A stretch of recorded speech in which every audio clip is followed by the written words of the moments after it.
안녕하십니까. 한국외국어대학교 이상한 교수입니다. 오늘 코로나19와 국제보건안보라는 주제로 말씀을 드리도록 하겠습니다. 요즘 감염병 문제로 전 세계가 많은 공황 상태, 어려움 속에 있습니다. 21세기에 들어서 이러한 감염병 문제가 부각되고 강조되는 이유는 1990년 이래 세계화 시대에 있어서 국가 간의 물적, 인적 자원의 이동이 많아지면서 점점점 더 이러한 감염병, 전염병 문제가 강조되고 국제사회의 어려운 문제들을 이야기하고 있습니다. 90년 이후를 우리는 탈냉정기라고 얘기합니다. 그러면서 국제사회는 주권보다는 인권을 강조하는 신국제주의 원칙 하에서 안보 문제를 바라보게 됐습니다.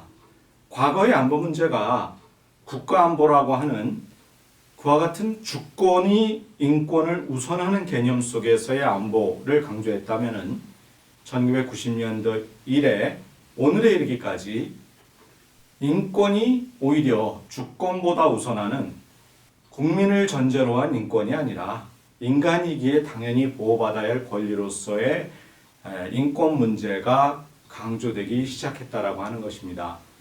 그래서 이 인간 안보, 그 중에서도 보건 안보 문제가 부각되게 되는데 그 인간 안보 중에서 강조되는 한 또 세 가지의 그러한 안보 이슈가 있습니다. 그게 바로 환경 안보, 에너지 안보, 바이오 안보와 같은 것들입니다. 이 감염병 문제는 그 중에서 바이오 안보에 들어갑니다. 바이오 안보에 들어가는 것이 이제 세 가지가 있는데요. 물 부족 문제, 그 다음에 전염병 문제, 그 다음에 식량 부족 문제입니다. 따라서 인간 안보, 그 중에서 바이오 안보, 그 중에서 전염병, 감염병 문제가 오늘날의 안보를 얘기할 때 부각되고 우리가 이를 대비해야 되는 그러한 이슈라고 말씀드릴 수가 있습니다. 그런데 이러한 감염병 문제에 대해서 우리는 세 가지 각기 다른 인식과 그에 따른 해법을 갖고 있습니다. 우리가 흔히 알고 있는 공중보건, 퍼블릭 헬스라고 하는 개념이 있고 그 다음에 국제보건, 인터내셔널 헬스라고 하는 개념이 있고요. 사실상 인터내셔널하고 헬스 사이에 퍼블릭이란 말이 빠져져, 그러니까 들어가 원래 있어야 되는데 빼뜨린 겁니다. 그래서 인터내셔널 퍼블릭 헬스가 있고요. 그 다음에 글로벌 보건, 글로벌 헬스가 있습니다. 따라서 보건, 우리가 그냥 공중보건하면 국가 내적 문제로서 감염병 문제를 인식하고 있고 그 해법도 보건주권이라고 하는 국가 내적인 이슈로서 다루는 측면이 있는 게 바로 공중보건의 개념입니다. 근데 세계화 시대에 있어서 점점점 감염병 문제는 이러한 국가 내적인 보건 주권 차원에서의 인식 가지고 해결하기가 힘듭니다.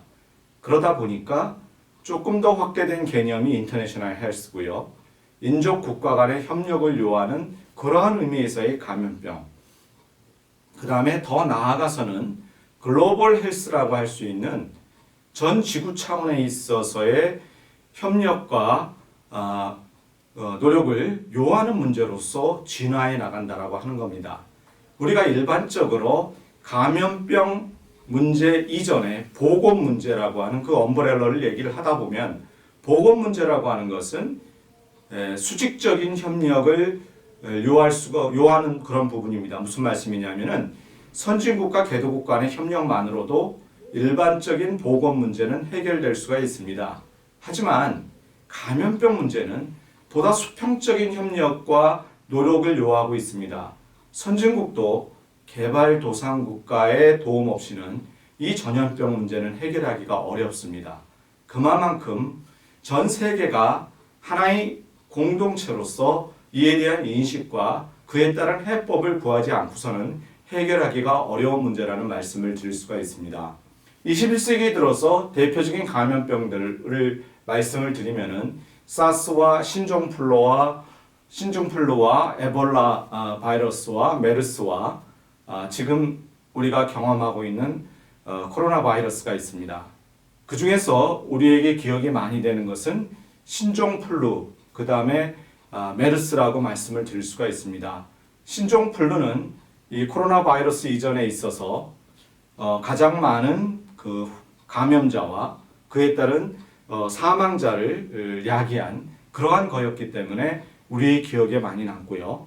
메르스 사태는 사실 전 세계적인 문제라기보다는 몇몇 국가들의 문제인데 우리나라가 국내적으로 봤을 때 국제적으로 그 가장 많은 피해를 받은 국가의 하나이기 때문에 그런 맥락에서 메르스 문제에 대해서 우리가 기억에 많이 남게 됩니다. 그런데 지금 겪고 있는 코로나 바이러스, 우리가 흔히 말하는 지금 코로나 바이러스 디지즈 2019년이라고 얘기를 하고 있는데 우리가 일반론적인 중증호흡기 질환들이 거의 다 이제 코로나 바이러스라고 하는 그런 명칭하에서 그러한 바이러스에 의해서 감염되어집니다. 근데 여담으로 말씀을 드리면은 코로나 바이러스의 유형은 알파, 베타, 감마, 델타가 있습니다. 이 중에 인간에게 전이돼서 중증호흡기 질환을 일으키는 것은 알파와 베타고 감마와 델타라고 하는 것은 동물에 대해서 전염을 일으킬 수 있는 그런 것들입니다. 따라서 우리가 지금 코비드-19 얘기하지만 그 이전에 신종플루 기본적으로는 유사한 바이러스에 의한 호흡기 질환을 일으키는 그러한 질환들이라고 말씀드릴 수가 있습니다.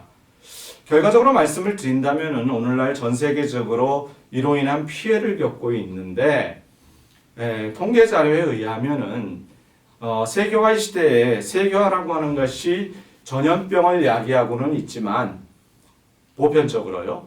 하지만 그야말로 전염된 이후에 그 나라에 어떠한 피해를 일으키느냐 하는 부분은 일반론적으로 21세기의 감염병의 경우에는 선진 국가들은 상대적으로 방역 체계라든가 기술 능력들이 있다 보니까 전이가 되더라도 그것에 대한 피해가 상대적으로 적었고 개발도상 국가들은 저소득 국가들은 상대적으로 피해가 컸다는 말씀을 드릴 수가 있습니다.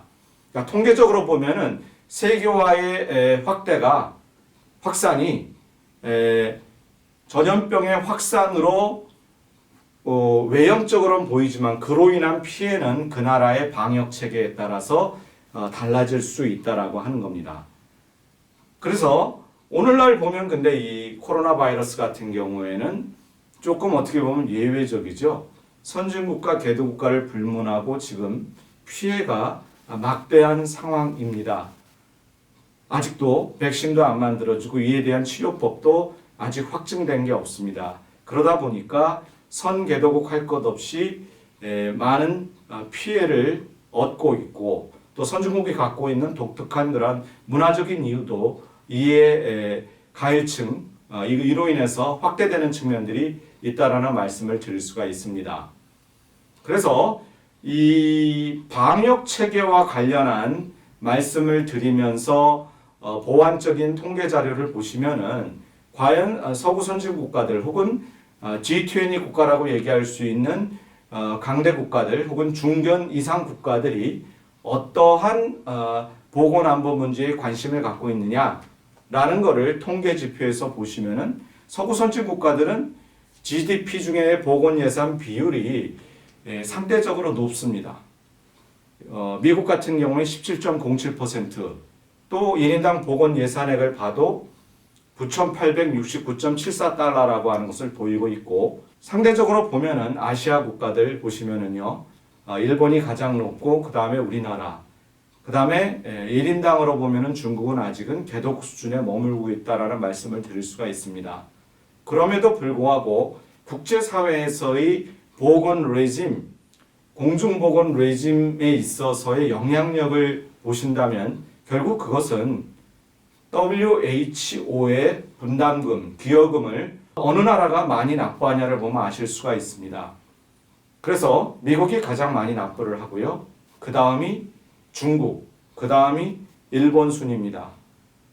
중국의 영향력이 커지고 중국이 국제 공중보건 레짐을 제대로 IHR 2005를 제대로 준수하고 있지 않음에도 불구하고 그 국제사회의 비난이라든가 이런 거를 회피할 수 있었던 것은 그들이 이러한 국제 공중 보건 레짐에 있어서의 영향력 이로 인해서 지금 WHO 그 거브레예수스 사무총장도 그러한 비난을 받고 있는데요. 중국의 지원을 받아서 사무총장이 되다 보니까 상대적으로 어떤 정치적인 의도에 의해서 중국의 호의적인 그러한 얘기를 하는 그러한 분석과 전염병 문제에 있어서 입장을 표하는 부분들을 볼 수가 있습니다. 이것도 이러한 분담금 기여에게 영향을 받고 있다는 말씀을 드리지 않을 수가 없습니다. 아울러서 그렇다면 보건 현황은 어떠냐 하고 간략히 보시면은 1인당 인구 1000명당 의사 수가 몇 명이냐 뭐 이런 부분들이요. 그 다음에 인구 1000명당 병상 수가 얼마나 되느냐 일종의 보건 여건이죠. 그걸 보시면은 다분히 서구 국가들이 상대적으로 높고요. 여타 국가들이 상대적으로 의사 수가 낮은 측면이 있습니다. 근데 사실 여기서는 숨어져 있는 통계의 의미를 잘 아셔야 됩니다. 서구 국가들 같은 경우에 독일이 4.2명, 이태리가 4.1명 뭐 이렇습니다. 근데 지금 인구 1000명당 의사 수라고 제가 말씀을 드렸지만 엄밀히 말하면은 인구 1000명당 의사 배출수라고 봐야 될 확률이 높습니다. 그러니까 최근에 이태리가 많은 어려움을 겪는데 이태리의 의사가 부족하다 이런 얘기를 하고 있습니다. 그럼 진짜 의사가 부족한 건가? 저기서 보면은 데이터에 보시면은 의사 배출로 따지면은 서구 유럽에서 넘버 2의 국가인데 의사는 그렇게 배출을 많이 했지만 실질적으로 의사들이 그 수입이라든가 의료 환경 여건으로 해서 다른 나라에 가서 잡을 잡다 보면 사실상 배출은 많이 해놓고 국내적인 의료 환경은 오히려 그만큼 배출을 못하는 국가에 비해서 여건이 안 좋을 수도 있다라고 하는 겁니다. 그런 맥락에서 그 2.4명인데 우리나라가요. 오히려 실질적인 여건은 우리가 더 좋은 게 아닌가 이런 얘기도 할 수가 있고요. 그 다음에 인구 1000명당 병상 수를 보시면은 일본하고 한국이 두 자릿수를 기록하고 있습니다. 그래서 긍정적인 면이죠. 보건 여건이 좋다는 긍정적인 면이면서 다른 한편으로 보면 서구적인 맥락에서 저거를 비판하는 것은 일본하고 한국은 사실은 불효불급한 그 입원이 많다, 과잉 진료가 많다 이런 식으로 또 비판을 하는 학자들도 있습니다. 아무튼 통계 자료 속에서 보여지는 보건 여건에 관해서 우리가 인지를 할 수 있고요. 그 다음에 가장 중요한 그 통계 자료의 하나는 바로 글로벌 보건안보 지수라고 하는 겁니다. 이 글로벌 보건안보 지수에 의하면 미국이 단연 그 보건안보에 있어서는 앞선 국가입니다. 그래서 6가지 범주의 기준에 따라서 그 오버롤 스코어라고 해서 그 총합적인 그러한 점수를 가지고 세계 그 순위를 매겼는데요. 195개 국가 중에서 미국이 단연 1등이고요. 그 다음에 영국이 2등 그런 순위입니다. 그런데 우리가 좀 자랑스러워할 수 있는 부분은 이런 보건의료 체계와 그 수준에 있어서 우리나라가 195개 국가 중에 세계 9위입니다. 아시아에서는 2위고요. 일본이 아시아에서 21위, 중국이 아시아에서 21위가 아니라 세계 195개 국가 중에 21위, 우리나라가 9위, 그 다음에 중국이 51위입니다. 아시아에서 1위 국가는 태국이에요. 태국이 전 세계로 따지면 6위의 국가고요. 우리가 이 데이터에서 여러 가지 의미를 갖고 있지만 한 가지만 의미 있게 보실 부분들은 지금 데이터상의 붉은 박스로 나타나고 있는 부분입니다. 중국 보시면은 저 항목이 Compliance with International Law, 국제 규범을 얼마나 준수하고 있느냐 하는 부분인데 중국은 해당 부분에 있어서 40.3점, 100점 만점에요. 세계 141위입니다. 중국이 국제공중보건 레짐에서 얘기하고 있는 규범을 정확히 제대로 준수를 하고 있지 않다는 것을 간접적으로 보여주고 있는 부분입니다. 그래서 이러한 부분으로 인해서 보건의료 환경도 중요하지만 또 더 중요한 거에 하나는 바로 우리가 만들어낸 국제협약, 가장 대표적인 게 IHR 2005입니다. 이 IHR 2005에서 강조하는 거 가장 대표적인 게 하나가 뭐죠? 감염병이 발생하면 바로 WHO에 신고해서 또 발병 지역을 봉쇄하고 해서 감염병의 확산을 막는다라고 하는 것이 가장 중요한 의무의 하나입니다. 이번에 코비드 사태에 있어서도요, 좀 더 빨리 WHO에 보고되고 이 지역이 봉쇄되고 해서 지역적인 확산을 막았더라면은 오늘날 이와 같은 전 세계적인 코로나 바이러스로 인한 이러한 피해는 없었으리라고 봅니다. 따라서 우리가 이제 이러한 감염병 문제를 해결하기 위해서는 어떤 보건 체계, 레짐을 만들어내야 되는데 가장 이러한 문제를 해결하기 좋은 레짐은 G20라고 말씀드릴 수가 있습니다. G20는 기존의 G7 강대국에다가 지역 거점 강국이 가담해서 만들어진 틀입니다. 그래서 G20 국가들을 중심으로 한 공중보건 레짐이 만들어진다면, 그리고 우리나라가 이 G20 국가 중에서 상당 부분 리더십을 발휘할 수 있는 허리의 역할을 할 수 있는 선진국가 선발 개도국이라고 할 수 있는 지역 거점 국가들 간의 연결고리를 할 수 있는 그러한 보건 문제에 있어서는 앞선 기술력과 리더십을 가질 수 있는 국가라고 하는 겁니다. 바로 그런 맥락에서 우리가 그러한 역할을 해야 된다는 부분이고요. 마지막으로 제가 통계자료를 보면서 말씀을 드렸지만은 이번 코로나 바이러스 사태는 국제 보건 안보에 있어서 하나의 과제를 제시했습니다. 그 과제는 무엇이냐? 바로 발병국이 강대국인 경우에 이를 어떻게 정치적인 그런 차원에서 해결하는 것이 아니라 순수 의료적인 차원에 있어서의 해결을 꾀할 수 있는 그러한 감염병 레짐을 강화시킬 수 있겠느냐. IHR 2005가 있지만 강대국에 대해서는 작동을 안 하고 그 강대국이 보건 주권을 강조하고 국가 내적으로 이러한 문제를 해결하려고 한다면은 그것에 대해서도 강제할 수 있는 레짐이 만들어져야 한다라고 하는 것입니다. 지금도 아프리카나 중남미에서 새로운 감염병, 전염병들이 발병하고 있습니다. 근데 우리에게 잘 알려지지 않고 있죠. WHO 홈페이지에 들어가시면은 에볼라 바이러스가 아프리카에서 생겼다 하고 최근에도 나옵니다. 근데 알려지지 않습니다. 왜? 확산이 안 되고 상대적으로 약소국이고 낙후된 지역이기 때문에 바로 봉쇄 조치가 취해지다 보니까 그것이 전염병이 거기서 해결이 됩니다.